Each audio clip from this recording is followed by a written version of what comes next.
وہ کہہ رہے ہیں کہ سومو لرؤیت ہی، خود دیکھو فیصلہ کر لو پھر رؤیت ہلال کمیٹی کو گھر بھیج دیں۔ میں اس پہ تھوڑی بات کرتا ہوں۔ اصل میں دیکھیں پاکستان، ہندوستان اور ان علاقوں میں جو رؤیت ہلال کا جو سسٹم ہے نا، یہ دنیا کے بہت سے ممالک سے بہتر اور معیاری نظام ہے، اور اس کی وجہ یہ ہے کہ یہاں پر سائنس اور اسلام دونوں کو ملا کے رؤیت کا بھی پورا اہتمام ہوتا ہے، سائنسی چیزوں کو بھی دیکھا جاتا ہے۔ تو علامہ صاحب بات کر رہے ہیں، دیکھیں اس میں دو تین مختلف پہلو ہیں۔ ایک پہلو تو یہ ہے کہ رؤیت ہلال کمیٹی کو شریعت کی طرف سے ظاہر ریاست اگر کسی کو اپوائنٹ کرتی ہے تو اس کو ولایت حاصل ہو جاتی ہے، ولایت عامہ حاصل ہو جاتی ہے، جیسے ایک ملک کا چیف جسٹس ہوتا ہے، وہ جو فیصلہ کرتا ہے وہ نافذ ہوتا ہے۔ تو رؤیت ہلال کمیٹی کو چاند کے معاملے میں آپ چیف جسٹس سمجھیں، چیف جسٹس ہے نا، حتمی طور سے ان کا حکم چلے گا، ان کا فیصلہ چلے گا۔ میں مختصر وقفہ لے لوں، لوٹ کر آؤں گا، اسی پہ بات کریں گے انشاءاللہ۔ ایک مختصر وقفہ ہے، عرفان رمضان میں آپ کا انتظار ہے۔ میں اس پر تھوڑی تفصیل سے بات کرتا ہوں، امید ہے ساری باتیں واضح ہو جائیں گی۔ دیکھیں سب سے پہلی بات یہ علامہ صاحب نے کہا نا کہ عید، ظاہر ہے عید کے دن روزہ رکھنا حرام ہے، ایسا ہی ہے، اور اگر 29 رمضان کے بعد 30 رمضان ہے تو اس دن عید منانا حرام ہے، روزہ رکھنا ضروری ہے۔ اس بارے میں ایک اصولی بات یہ سمجھنی چاہیے کہ ظاہر عید کے دن روزہ رکھنا اس وقت حرام ہے جب یقینی طور پہ، حتمی طور پہ ثابت ہو جائے کہ آج عید کا دن ہے۔ پہلے اس چیز کا ثابت ہونا ضروری ہے، اس کے بعد روزہ رکھنا حرام ہوگا۔ ثابت کون کرے گا؟ ہاں، اسی پہ میں آنا چاہ رہا ہوں۔ دوسری بات یہ ہے کہ اگر 29 رمضان گزر گئی، اب 30 رمضان کو روزہ رکھنا ہے یا نہیں رکھنا، اس میں ظاہر ہے کہ یقینی طور پہ اگر ثابت نہیں ہوتا، اگر یقینی طور پہ ثابت ہو جاتا ہے کہ عید ہے تو عید ہے، اگر یقینی طور پہ ثابت ہو جاتا ہے روزہ ہے تو روزہ ہے۔ اس لیے میرے خیال سے یہ بات کہنا ٹھیک نہیں ہے کہ عید کے دن روزہ رکھنا حرام ہے، اس لیے 29 کے بجائے 30 کر لو تو عید 30 کی منا لو۔ دوسری بات، علامہ صاحب نے یہ بات کی کہ کمیٹی کی حیثیت شارع کی نہیں ہے۔ حضور علیہ الصلوۃ والسلام نے ہمیں جو بتایا ہم ان کی بات مانیں گے، کمیٹی کی بات نہیں مانیں گے، اس لیے کہ کوئی قومی تہوار نہیں ہے، مذہبی تہوار ہے۔ دیکھیں اس کے بارے میں یہ بات عرض کروں کہ شریعت کے بہت سے ایسے احکام ہیں، جیسے عدالت میں اگر کوئی قاضی بیٹھا ہوتا ہے نا، قاضی کوئی فیصلہ دے رہا ہوتا ہے، ایک ریاست اسلامی ریاست ہے تو اسلامی ریاست نے اس کو اصول بتائے ہوئے کہ ان اصولوں کے مطابق آپ فتویٰ دیں۔ اب اگر وہ قاضی ان اصولوں کو فالو کرتے ہوئے فتویٰ دے رہا ہے، ایک تو یہ کہ ان اصولوں سے انحراف کیا جائے، شریعت کے اصولوں سے انحراف کرے پھر تو ظاہر ہے کہ وہ شریعت کے خلاف ہی کنسیڈر ہوگا۔ لیکن اگر قاضی شریعت کے اصولوں کو مد نظر رکھتے ہوئے فیصلہ دے رہا ہے تو پھر ہم یہ کہہ کر اس کو مسترد نہیں کر سکتے کہ میرے لیے شارع کی حیثیت تو حضور کی ہے، میں قاضی کے فیصلے کو نہیں مانوں گا۔ تیسری بات جو رؤیت ہلال کمیٹی کے حوالے سے بات ہے، دیکھیں شریعت میں دو معیارات ہیں، ایک معیار ہے رؤیت کا، صوموا لرؤیتہ وافطروا لرؤیتہ، دوسرا معیار ہے شہادت کا، گواہی کا۔ حدیث میں آتا ہے کہ ان شہد شاہدان فافطروا فصوموا وافطروا، مسند احمد کی روایت ہے کہ دو آدمی گواہی دے دیں تو روزہ بھی رکھ لو، دو آدمی گواہی دے دیں تو عید بھی منا لو۔ حضرت عبداللہ ابن عمر رضی اللہ تعالیٰ عنہ فرماتے ہیں میں نے حضور کے سامنے گواہی دی، حضور نے میری گواہی کو قبول کر کے روزہ رکھنے کا حکم دے دیا۔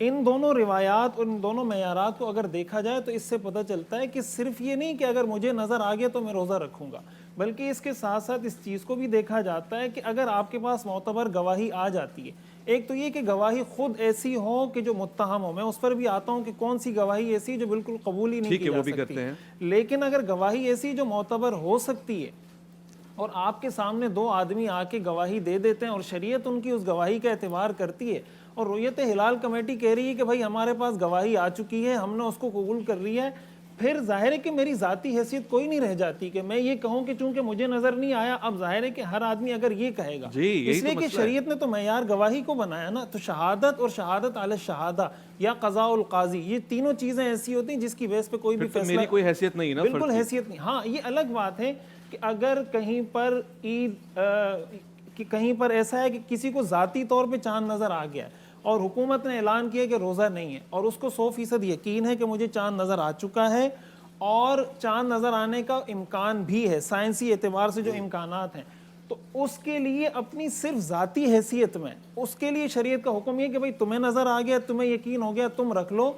اس کو اس بات کی قطعاً اجازت نہیں کہ وہ اس طرح لوگوں میں اعلانات کرتا پھرے، یا وہ جو سوشل میڈیا پہ بیانات کرتا اعلانات ہو رہے تھے نا، یا اس طریقے سے لوگوں کو پیغام دے کہ بھائی تم روزہ نہیں رکھو، اس کی یہ بات اپنی ذات کی حد تک، اپنی شخصیت کی حد تک ہے نا۔ اب وہ اعلان کر رہا ہو کہ بھائی ہمارے یہاں پاکستان میں چاہنے والے، ماننے والے، سننے والے کل روزہ نہ رکھیں، کل ہمیں چاند نظر نہیں آیا، کل روزہ رکھیں ہمیں چاند نظر نہیں آیا ہے، تو اس کی کوئی حیثیت بچی؟ پھر آپ اپنے آپ تک رکھیں؟ نہیں، اس طرح کا اعلان کرنا میرے خیال میں درست نہیں ہے، نہیں ہے نا۔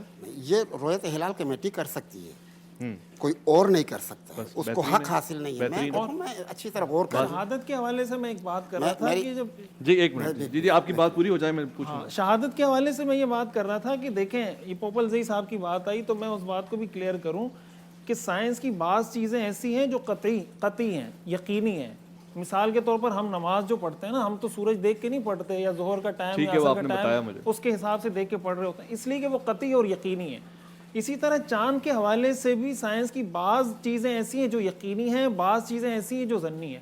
مثال کے طور پر چاند کی پیدائش, ٹھیک ہے, یا چاند کس وقت ویزیبل ہوگا, تو اس پر تمام فلکیات کے ماہرین کا اتفاق ہے کہ اگر 18 گھنٹے سے کم چاند کی عمر ہے تو یہ پاسبل نہیں ہے کہ وہ نظر آ جائے. ٹھیک ہے, اب اگر کوئی آدمی 40 گھنٹے سے یہ کم سے کم میں بتا رہا ہوں, زیادہ سے زیادہ تو 38 اور 40 تک ہو سکتا ہے.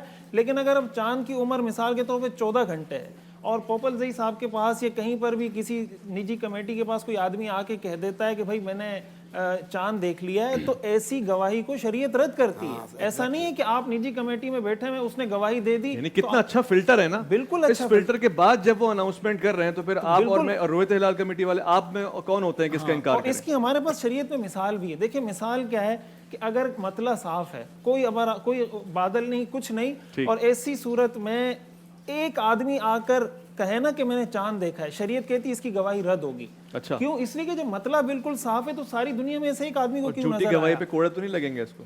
کوڑے کا تو میں بھی کچھ نہیں کہہ سکتا, لیکن اس میں اتنی بات ہے کہ جب شہادت متہم ہو جاتی ہے اس میں تہمت کا خطرہ ہوتا ہے کہ بھائی مطلع صاف ہونے کے باوجود ایک آدمی کو نظر آنا یہ غلط ہے. اسی طرح جب چاند ویزیبل نہیں ہو سکتا اور اس کو نظر آ رہا ہے, اس کا مطلب اس کو غلط کچھ اور محسوس ہوا ہے جس کی وجہ سے مسئلہ ہو رہا ہے.